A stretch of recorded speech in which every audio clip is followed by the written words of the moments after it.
Bon, sur Tesla Tip, j'ai fait une petite vidéo concernant Trump, mais par rapport à Musk, là, je vais faire une petite vidéo concernant Trump, mais par rapport au climat, plutôt, puisque il a été réélu. Voilà, c'est officiel maintenant. Moi, je me demande ce qui va se passer dans le monde et aux États-Unis, vu que les États-Unis sont toujours de gros consommateurs de pétrole, globalement, de gros pollueurs. Avec lui, ça va être encore pire qu'avant. C'est ce que je me dis, donc là clairement on va voir ce que dit cet article bonpote.com. Après des mois de campagne et un suspense jusque dans les dernières heures, c'est bien Trump qui est réélu. Il est donc possible de déclarer sans sourciller que les immigrés mangent des chats et des chiens. Alors ça c'est bon, c'est peut-être exagéré, mais il y en a d'autres qui le font, hein, je pense, hein, du coup. Il y en a qui crèvent la dalle dans les rues et ils capturent des chiens et des chats et ils les bouffent. Hein. Moi ça m'étonnerait pas. Hein. Après ils le font pas tous évidemment, mais... Bref, passons d'être ouvertement climato-sceptique, de mentir plusieurs fois par jour en interview ou en meeting, d'être mis en examen et de remporter l'élection présidentielle est l'un des plus grands puissants du pays du monde. L'influence de ces élections dépasse très largement les US. Elle aura une influence dans le reste du monde, tant d'un point de vue économique, politique, géopolitique que climatique. Si les conséquences dépassent très largement le climat, c'est bien le climat dont on va parler ici. Bienvenue dans House of Cards. Difficile de dire si Donald Trump mettra à exécution tout ce qu'il a déclaré ces derniers mois sur l'environnement et le climat. Il a annoncé qu'il supprimerait l'EPA, qu'il démantèlerait la NOAA et privatiserait une partie de ses activités, qui serait selon lui trop alarmiste. Oh le scandale, putain c'est fou ça. Non. Le mec veut supprimer l'EPA quoi, et démanteler la NOAA. Et pourquoi en fait? La parole scientifique étant déjà peu respectée, elle sera encore un peu plus bafouée, tandis que le changement climatique d'origine humaine lui sera minoré. Il a également promis qu'il sortirait de nouveau les États-Unis de l'accord de Paris. Il est difficile de savoir exactement les conséquences que ça aura. C'est en revanche une certitude que c'est une très mauvaise nouvelle pour les négociations climatiques à quelques jours du début de la COP29. Il ne faut pas oublier que les États-Unis sont le premier contributeur historique au changement climatique et le deuxième contributeur chaque année encore aujourd'hui. Si quelques commentateurs déclarent depuis ce matin que maintenir plus 1,5 degré est désormais mort, cet objectif était en réalité déjà enterré depuis bien longtemps. Il suffit de lire le dernier rapport du GIEC. Carbon Brief estimait en mars 2024 que l'élection de Trump pourrait ajouter 4 milliards d'émissions en plus aux États-Unis d'ici 2050. Bon alors, ça va être que 4 ans, entre guillemets 4 ans, mais bon, en 4 ans, il peut faire beaucoup de dégâts, c'est ça le truc. Si le monde devait se réchauffer à plus 3,1 degrés, avec les promesses actuelles des États, que se passera-t-il si les promesses s'envolent? Alors, la cible est en jaune, Biden c'était bleu, et Trump ce serait rouge, du coup. On voit que Trump, bah, ça stagnerait plus que ça baisserait, en fait. Très clairement, donc bon. Et même Biden n'aurait pas tenu les promesses, même Kamala Harris, je pense. Mais ça aurait été moins pire, on va dire, quoi. Parce que la cible est quand même très très dure à obtenir. Hein. Quel est le programme de Donald Trump? Le sujet n'ayant quasiment pas été abordé pendant les débats, il faut bien se cantonner à quelque chose. Et pour cela, rendez-vous sur le site de Trump, où son programme ressemble farouchement à celui d'extrême droite française. Tient en quelques lignes, anti-immigration, anti-voiture électrique, malgré son ami... mais ça, c'est Musk qui soutient Trump alors qu'il est anti-VE, globalement, qu'il est pro-pétrole. Je comprends pas, c'est juste pas cohérent en fait. C'est pas logique. Baisse d'impôts et taxes, le mot climate n'apparaît pas dans son programme de 16 pages, le mot environnement non plus.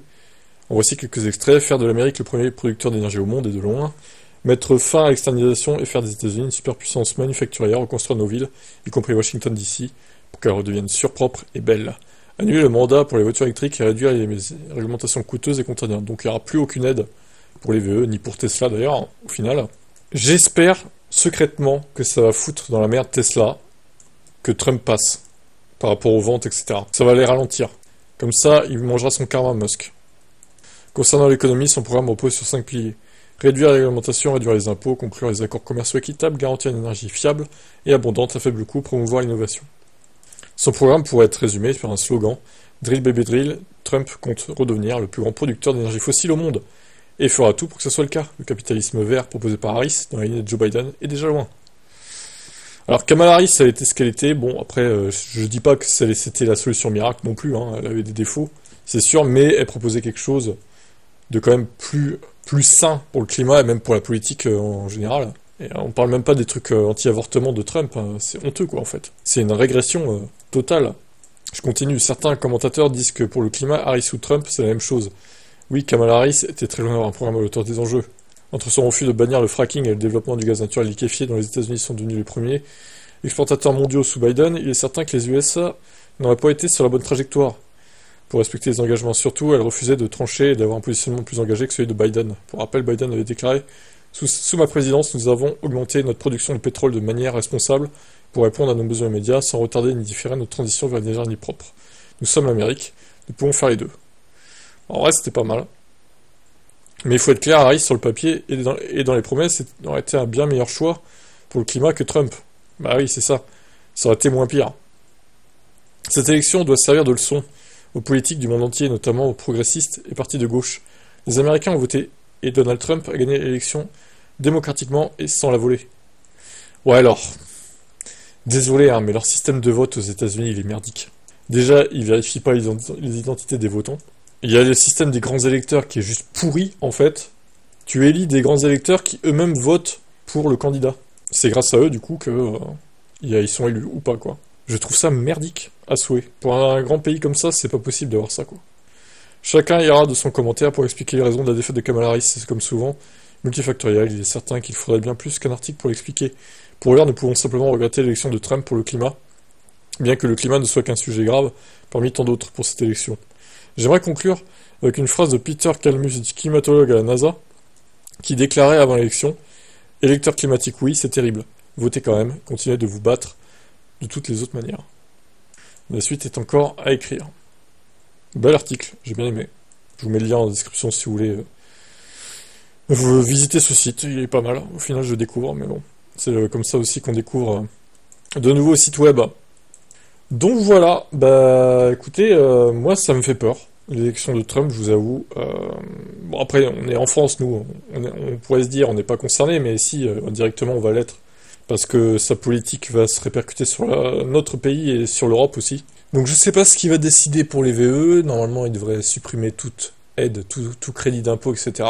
Ce qui fait que les 7500 $ de crédit d'impôt, bah, à mon avis, ils vont être sucrés. Hein. Les voitures électriques n'auront plus aucune aide, donc elles seront plus chères que les thermiques, au final. Et les ventes, à mon avis, vont tout simplement s'effondrer. Ça va finir comme ça. Et même les ventes de Tesla, hein, je me demande, Musk le soutient, mais est-ce qu'il a fait ses bons calculs? Ou alors peut-être que Trump lui a promis des choses pour ses entreprises SpaceX, par exemple. Peut-être que des contrats gouvernementaux bien juteux, etc. Par contre, pour Tesla, ben, il lui a peut-être pas promis grand-chose. Et il va falloir qu'il se démerde avec ça. Parce que les Tesla, mine de rien, elles étaient aussi éligibles au crédit d'impôt. Donc, s'ils supprimaient ce truc-là, comment ils vont faire? Moi, je me pose la question. Après, voilà, il verra bien. Hein. Si ça le fout dans la sauce, et s'il perd des parts de marché, et il baisse ses ventes aux États-Unis, bah, ma foi, il verra bien. Il se concentrera peut-être sur la Chine et l'Europe, du coup. Mais bon, il viendra pas pleurer, quoi. Hein. Il a fait son choix de le soutenir. Maintenant, à lui d'assumer. Par contre, pour le climat, oui, c'est catastrophique, clairement. Bah, vous savez quoi? Je souhaite qu'il arrive de plus en plus de catastrophes climatiques aux États-Unis. Pas qu'il y ait des morts, hein, évidemment, mais que les États-Unis aient à payer masse de pognon pour reloger les gens, pour leur refaire des maisons, etc. Les assurances, que ça ruine le pays, tiens. Voilà. Que ça foute sur la paille les États-Unis, qu'il y ait plein de catastrophes climatiques à cause de Trump. Ça leur fera les pieds et ils mangeront leur karma un peu, là. Tous ceux qui ont voté pour lui, en plus. Je préférerais que ça arrive à tous ceux qui ont voté pour lui, au final. Pas ceux qui ont voté contre, du coup. Mais bon, ça on peut pas choisir, malheureusement. Ils verront, les climato-sceptiques, s'il y a vraiment pas du tout de réchauffement climatique ou pas, là. Ils verront bien par eux-mêmes, ma foi. Ce sera le vrai test. Hein. Vous en pensez quoi de cette élection de Trump? Vous le soutenez ou est-ce que vous étiez pour Kamala Harris? Ciao.